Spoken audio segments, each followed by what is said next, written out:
اب اماں خدیجہ نے آپ کو تسلی تو دے دی، لیکن آپ نے اس کو کافی نہ سمجھا۔ یہ ہے خدیجہ کی محبت جو ان کے اندر سے پھوٹ رہی تھی۔ وہ چاہتے تو کہ تو بس ٹھیک ہے، شوہر بیمار ہے، میں نے تسلی دے دی، یہ کافی ہے۔ نہیں، اپنی تسلی کو کافی نہیں سمجھا، کیونکہ واقعی ایسا تھا۔ فانطلقت بہ خدیجہ، اماں خدیجہ حضور کو لے کے چلی، ٹھیک ہے نا، اماں خدیجہ حضور کو لے کے چلی۔ اللہ اکبر، کہاں لے کے چلی؟ حتی اتت بہ ورقۃ بن نوفل بن اسد بن عبد العزى ابن عم خدیجہ۔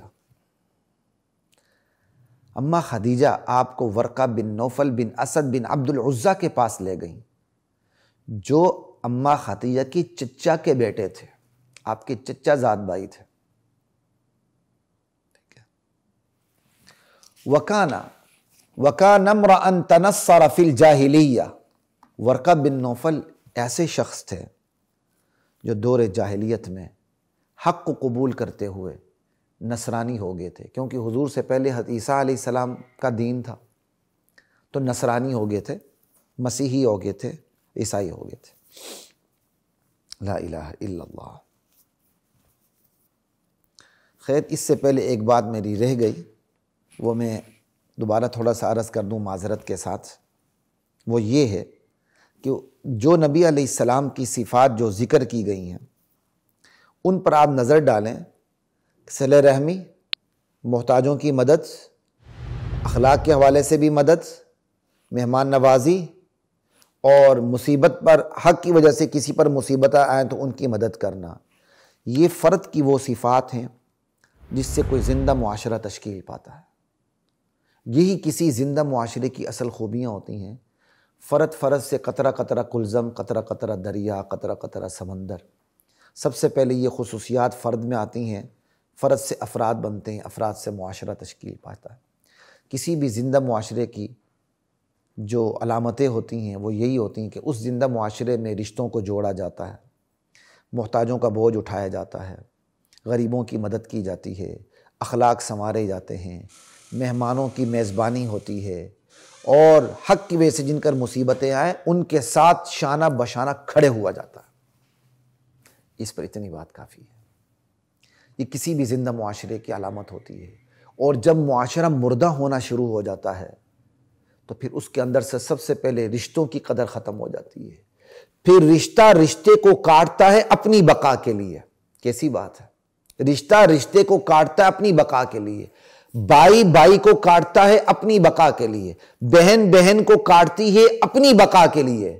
ایک بھائی اپنی بقا، اپنی ترقی اسی میں سمجھتا ہے کہ وہ دوسری بھائی کے تختہ الٹ دے، اس کی ٹانگیں کاٹ دے، اس کو اس کے مستقبل سے محروم کرنے کی کوشش کرے، سب چیزوں پر خود قابض ہو جائے، اور اسی میں وہ اپنی ترقی سمجھتا ہے، اور یہ تو اللہ کا عذاب ہی اور کیا۔ اور ایک معاشرہ جب مردہ ہونا شروع ہو جاتا ہے، وہاں پھر محتاجوں کا بوجھ نہیں اٹھایا جاتا، وہاں اخلاق سنوارے نہیں جاتے، سمجھے بات کی، وہاں مہمانوں کا خیال نہیں ہوتا۔ آج مہمانداری کیا ہے؟ ہمارے آج کی مہمانداری بھی جو ہے وہ مفادات کے تابع ہے۔ قریب ترین رشتہ دار آئے گا، اس کو ایک گلاس پانی پہ ٹرخا دیں گے، کیونکہ اس کے ساتھ ہمارے مفادات وابستہ نہیں ہیں۔ دور کا بندہ ہوگا لیکن اس کے ساتھ میرا مفاد جڑا ہوا ہے، اس کو میں 5 سٹار ہوٹل میں، 7 سٹار ہوٹل میں کھانا بھی کھلا دیتا ہوں، سارے اس کے آداب بجا لاتا ہوں۔ اور کوئی حق کی وجہ سے مصیبت میں مبتلا ہو جائے تو ہمارے معاشرے میں وہ تنہا ہو جاتا ہے، لوگ اس کو پاگل، بیوقوف اور احمق سمجھتے ہیں۔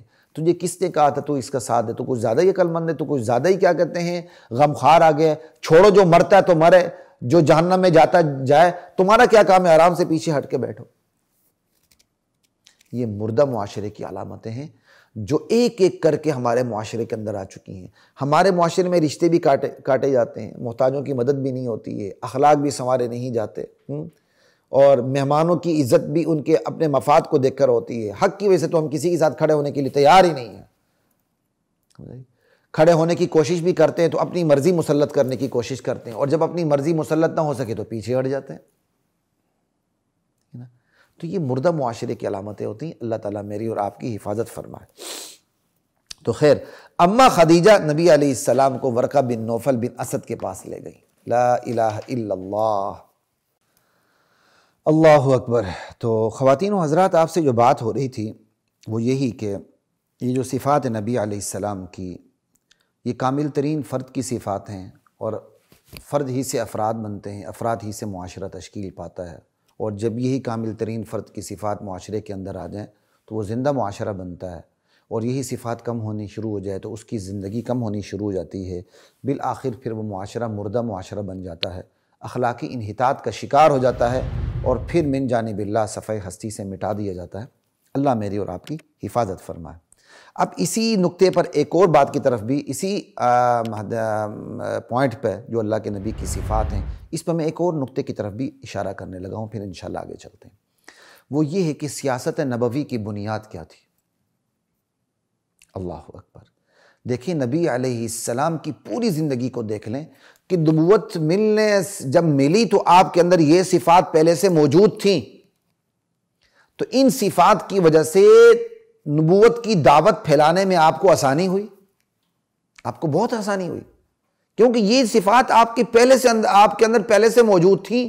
ان صفات نے آپ کو رشتہ داروں سے، رشتوں سے، معاشرے سے اور معاشرے کے ہر فرد سے، خصوصاً معاشرے کے جو محتاج لوگ ہیں ان کے ساتھ آپ کو جوڑ کے رکھا ہوا تھا، تو نبوت کی دعوت پھر اس معاشرے کے اندر پہنچانا آپ کے لیے آسان ہو گیا۔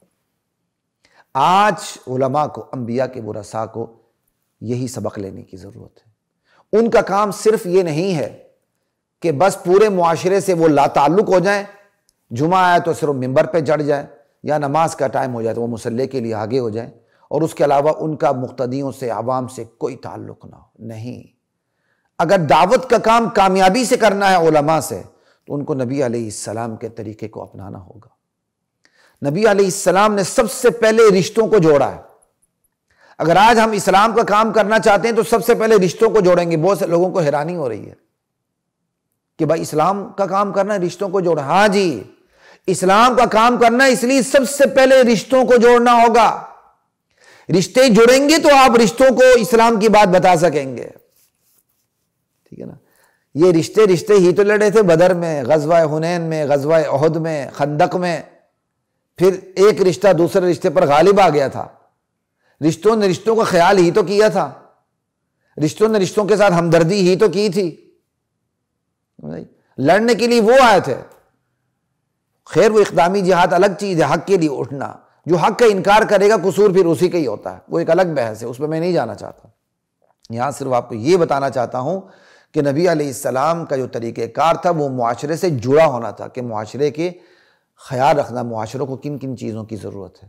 اس لیے علماء کو چاہیے کہ وہ رفاع عامہ کے کام کی طرف بھی توجہ دیں۔